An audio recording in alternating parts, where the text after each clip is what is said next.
Greetings, dear ones. I am Kryon of Magnetic Service. One of the questions that has been asked in the past, in the original days,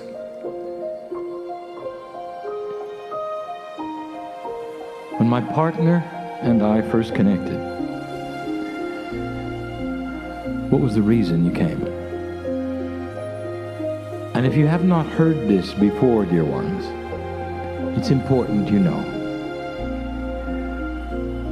For the potential consciousness that humanity was heading in was going to rewrite the history and rewrite the potential of history and change the prophets of history of everything that would follow. Spirit, what you call God, is supposed to know everything. But Spirit, what you call God, does not know what you're going to do in free choice. And that is why you have called this a test. And it's not a test of your humanism, and it's not a test of your soul, and it's not a judgmental thing.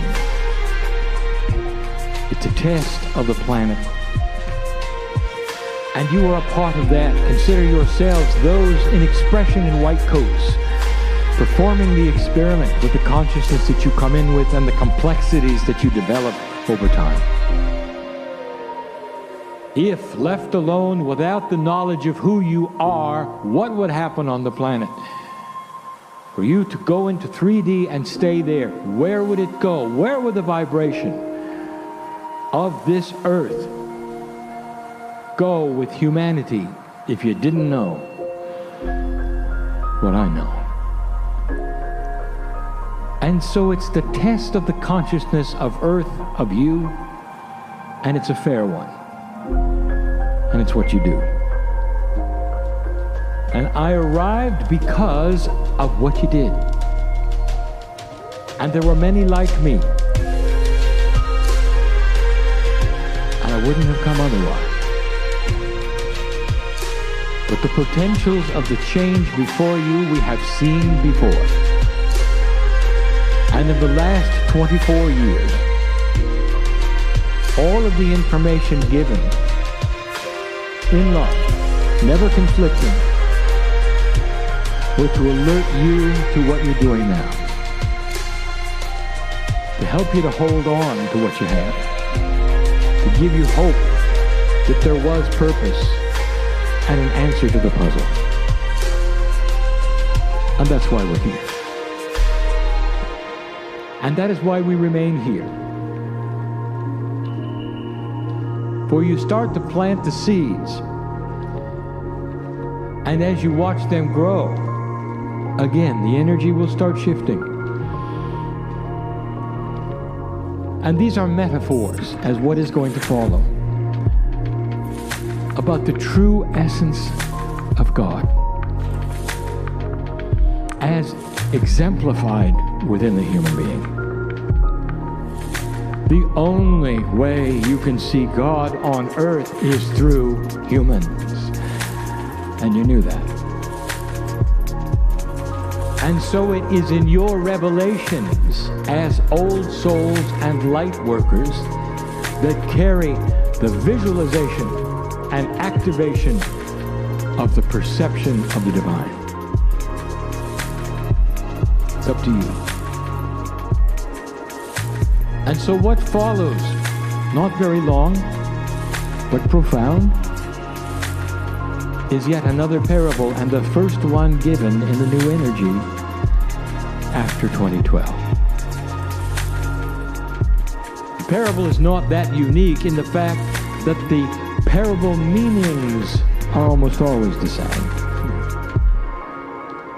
but given in a different perspective and circumstance.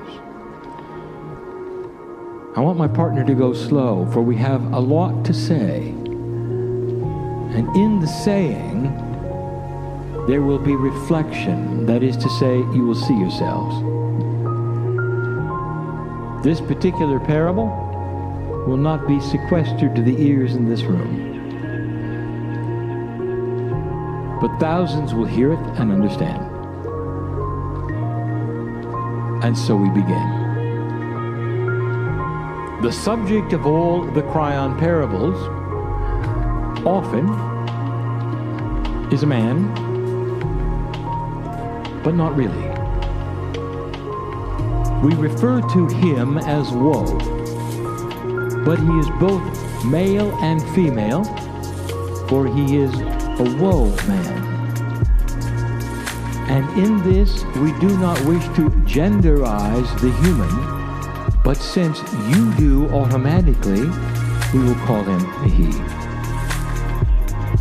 This is the story of woe and his box of belief. And it's a story for the times. And it's filled with purpose and honor. In lesson, realization, and awakening. And I want you to hear it correctly. Humans love stories, and so let us begin. Woe as a child grew up in a very loving family. And his mother and father took him to that which you would call an organized spiritual system of belief. Woe was exposed to this at a very early age, and it became his belief. And through his growing years, he learned more and more about it. And through his growing years, he learned to enjoy it. So that by the time Woe was an adult, he was fully invested in this belief. And we call it a belief box because it was restrained. That is to say, there was structure around it. In this belief box, the structure honored God. The structure is often necessary for humanity to create a system where things make sense for them. And it did in his box of belief. His father told him early on that there were rules around God. And Woe saw the sense of it. It made sense to Woe because it was just exactly as he would expect around himself and his friends. He was told many things. There was doctrine that would outline the rules that would please God and displease God. There were guiding emotions around what was and was not appropriate in life. There were rules to live by which made sense, that had integrity and honesty. And Woe accepted all of them slowly. Woe carried scripture with him. Scripture from the prophets and from the prophets' prophets that were guiding lights in his life, and they made sense to him. He carried a pocket version of them with him all the time, so he would then remember what they had to say. In his worship time, he would select a master and pray to him. Woe was very pleased with his box of belief, and those around were also pleased with Woe. But the box had its limits. They weren't limits to Woe, but they were boundaries. His father had told Woe, be careful who you associate with. Because if they are not in our box of belief, that is to say, if they are not believers, then they can only be non-believers. And if they are non-believers, they have the ability to taint you, to affect you. They may even take you out of your belief system, and they are dangerous. And Woe always wondered who these were. As a child, he never saw them. All he saw was his playmates. But as he grew, he understood what his father said. Eventually, Woe, who lived in the Midwest of the United States, in a small town, with farming parents, found his niche, what he wanted to do. Woe was a structured man. He loved numbers. And so he became what you would call a numbers specialist or a bookkeeper, working in a small business in the small town. A 50-minute drive every day took him into town from the farm he had grown.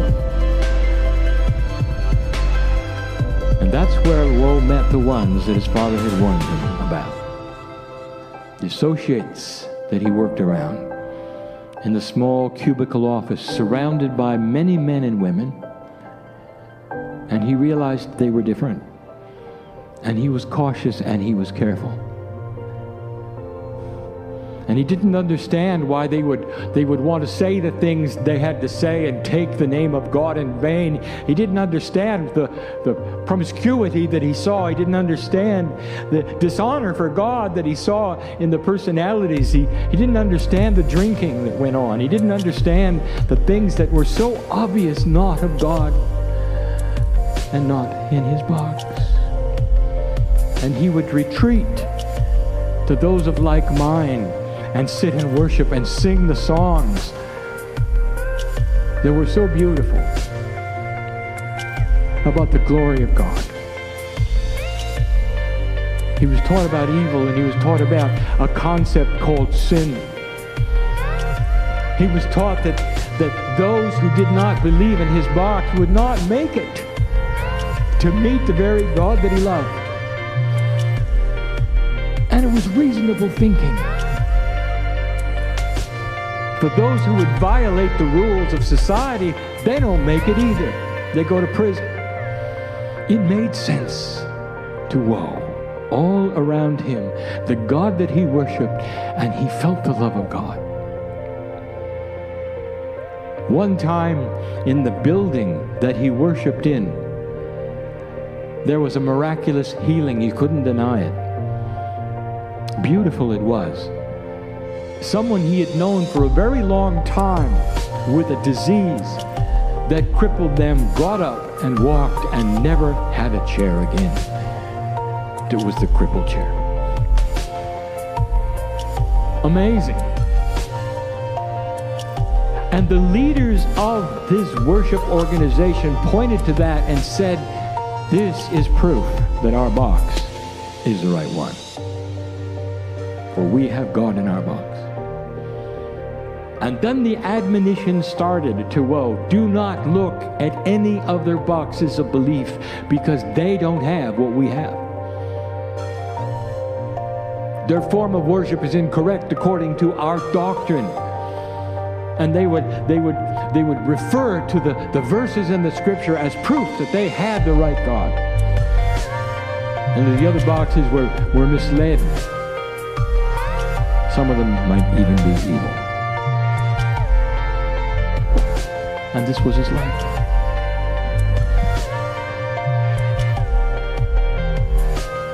Woe was not unhappy with his life. Going to work was frustrating because of those around him who were non-believers. He did not associate with them. He did not wish to talk to them. And they knew it. And then it happened. How do I describe this to you in a way that you can understand, human being? So I'll give it to you as it occurred. About 3 in the afternoon, when everybody was at their desk, and he was consumed with the numbers, they barely heard it coming. The tornado struck like a fast freight train. Without warning, it began to chew up the town. At the outskirts of town, they heard it. There was no time to do anything. It was so fast, so big. Woe can remember more than anything else the terrifying sound, the ear-splitting noise of crushing granite, splintering wood, glass bursting, people screaming. The lights were out, of course. The building began to collapse. So fast, all at once. He saw some of the office mates crushed before his eyes. He had barely time to get under his desk when the ceiling fell in and the floor opened up. And he began to cascade toward the ground. And then the lights went out and everything was quiet. And what happens next, dear human being, is the reality I want to talk about. And this may sound like a parable, but what happens next is real. But before I go there, I want to interrupt the parable right now with truth. How does God look at yo and woe? How does God look at woe? Does God see the box he's in and the prejudgment of other humans as wrong? And so here's what I want to tell you before we go any further. Woe found the love of God in his organization. To the spirit that I come from, we see the mythological box that humanity has created around God, not as inappropriate, but as a structure that is needed many times to find the core inside. And so woe was not inappropriate and he was not wrong.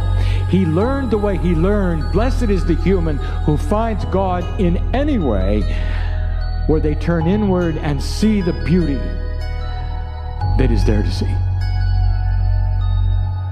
God does not see inappropriate worship. God does not see inappropriate behavior. God sees the human searching for the core. And so I want you all to hear this, anyone, to know that if you are in an organization where the core is the worship of the one God and the Spirit and the creative source, you're on the right track. And humans may disagree. And humans may say, well, you're doing it wrong. And humans may say, well, you're missing the point. Humans may say, you're not supposed to put God on a pedestal and bow. I want to tell you something. That is the beginning source of realization of who God is. And some of them, being human beings, must walk before they can run. And it's part of the process. And I have a room of old souls who have walked many times, been part of this kind of thing many times, have gone into battle many times because of doctrine. And now they sit in the room wiser and mature because of it.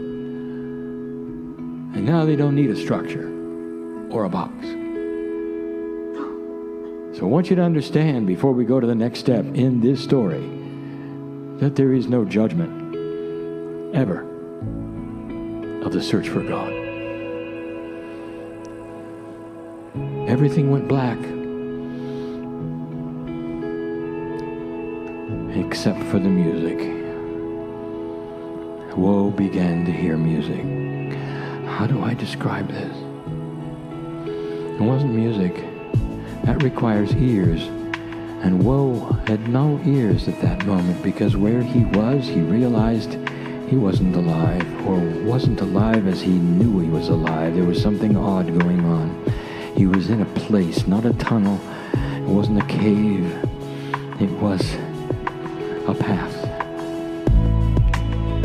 A pathway that opened where all there was darkness around him, but he could hear the music. And the music wasn't really music. It was It was energy of sonority. And he recognized a piece and a part of it. And it came with an emotion, a feeling, a perception. It came with light. It was like all of the stars in the galaxy were singing a harmony, structures of sonority he'd never heard, and yet he knew the tune. Singing in light. Oh, Woe had felt this before. Woe knew he was dead. What happens next, nobody knows. Everybody supposes it. But nobody really knows on the planet what happens next, and Woe was right there, and he wasn't afraid. Because he knew, because of his box of belief, what to expect. At least he thought he did. He started noticing that he was being passed by other human forms. And the human forms were his office workers. But he was being passed by them, and he looked down and realized he was being held in place in this wind of transition by a silver cord. And he couldn't go any further. And the music continued, and he began to recognize it more and more. He saw ahead of him a beautiful, bright, golden white light. He saw that all those who were passing him were moving into that light, and he had it figured out. They're going to meet God. They had died with him. But why wasn't he moving forward? He strained at the silver cord with all of his might, if you can call it that, without having a body of some kind, just some kind of ethereal thing with arms and legs and a head. Hard to describe how it feels in that transition, in that wind moving from the corporeal self to the spiritual self. Woe was in that wind of transition, held by a silver cord, watching as others passed him, moving into the light. The music became stronger, not louder, but stronger, invading almost every cell of his etheric body that was becoming less and less corporeal and more transparent. Woe was in the wind of transition, but he was stuck by the silver cord. And then he noticed something. Every single human form that was passing him glowed in an odd way. Inside each one of them, there was a glowing object with a pattern. A pattern that he recognized, and yet he didn't recognize. It wasn't a symbol, it wasn't a number, it was a pattern.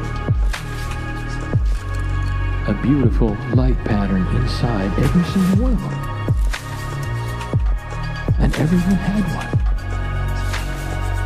The light at the end of this seeming tunnel, which was not a tunnel at all, was growing brighter.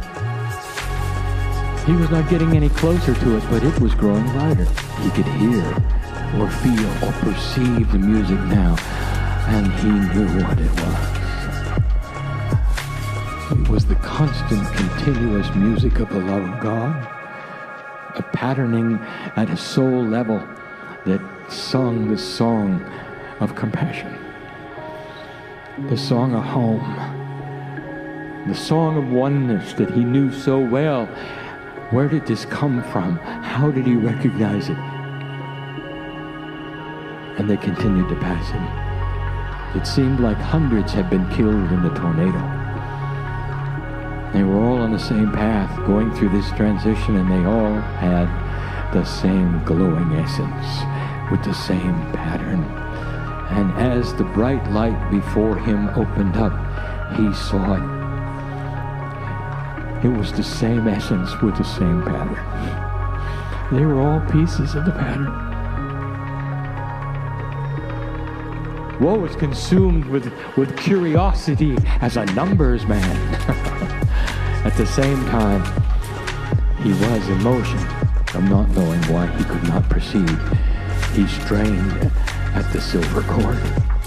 He wanted to go forward and join the light. The music continued.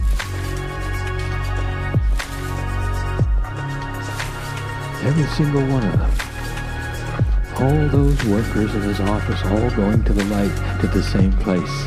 And the light got bigger, and he got to see even more. And what he saw was a celebration of life.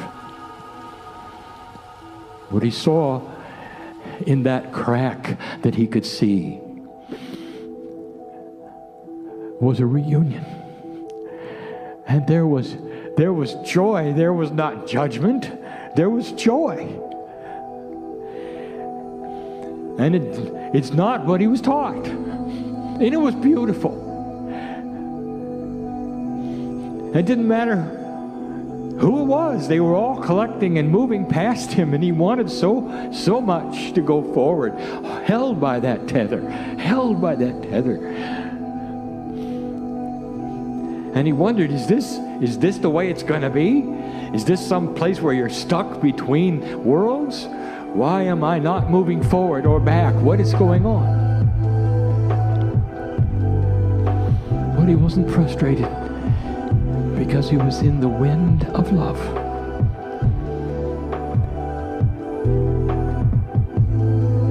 Woe awoke in the hospital,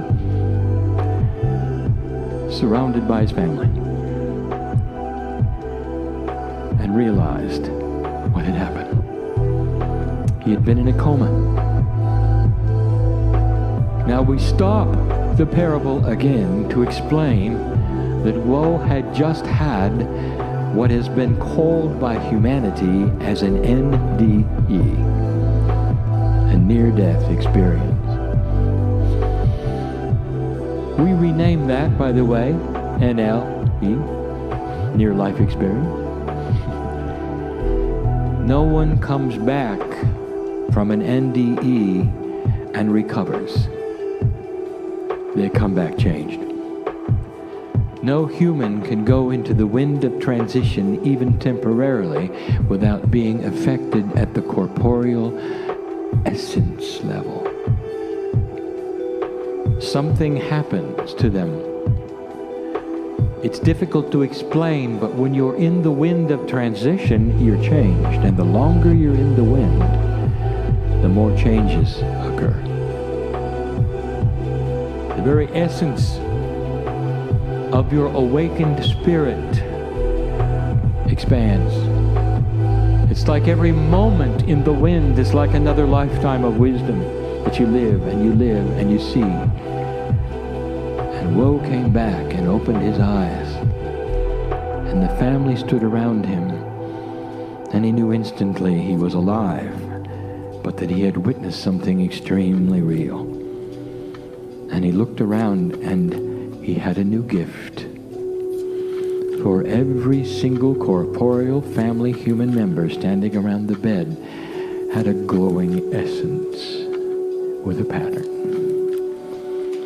He was able to see God in everyone. They celebrated his life, and eventually he healed. And the first time he got up and went into the room with a mirror, he saw it in himself. The glow was there, the pattern was there. He looked at the doctors, the nurses. He went out on the street, and they all had it. Now what happens next may surprise you. Woe could have done anything at this point because Woe had knowledge beyond his box of belief. In fact, it conflicted with his doctrine. It conflicted with an idea of a judgmental God. It conflicted with the rules. To confirm it, Woe did something he never told anybody about. When nobody knew where Woe was, Woe visited another box. He visited the one that his leadership had told him was the worst. And he went in and sat. And what he saw, he already knew. They all had the essence, they all had the glow, and they all had the pattern. And he didn't recognize the songs that they sang, but they were about the love of God. And in this place, he saw crutches that were hung in certain places to represent the healings that occurred in the box, and he knew what he was looking at. That human beings tend to sequester everything to themselves and never look around. And he was never told that the healings were in all the other boxes. He came back to his box, and this may shock you, but he never left. Because he had the wisdom that told him he didn't need to. He didn't need to upset anyone around him. He knew a truth that became his own. The love of God was the same, regardless of the doctrine. He sang the songs in another way. He heard the music in another way. And those around woe saw God in him in another way. Because of the experience that he had had, he was able to share with him the beauty of what it was like to transition to the other side, to give them hope so that there would be no sting of death. He never told them the whole story. He didn't have to. There was no reason to, because they were all seekers and searchers. When woe was in the wind of transition, he had heard a voice. He'll never forget it. And the voice spoke to him with his name as he was struggling against the silver cord. And the voice said, "Woe. When it's time, you'll be here too. Until then, celebrate the majesty of what you've seen in every cell. Because God is in you." And this is what he carried.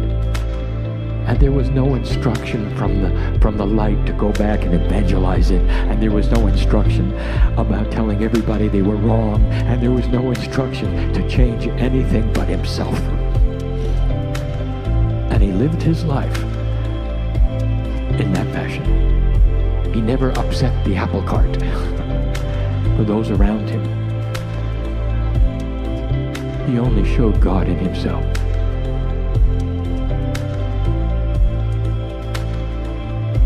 And that was good enough for woe. And we could end the parable by telling you there was a day that woe experienced the wind of transition without the cord. But we're not going to tell you that.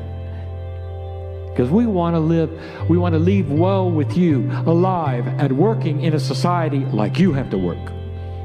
As an example of the God inside, of the patience and the wisdom and the benevolence and the compassion that this human had for everyone around him, regardless of the doctrine of the box. Because that's what we are looking at with you. It's a parable for the new age, where you will capture the essence inside you and see it in others like woe did. Woe's gift is yours. See God in others first, and see their personality second. And you will have more tolerance because of it. Because you're so different. Given in love this day. And so it is.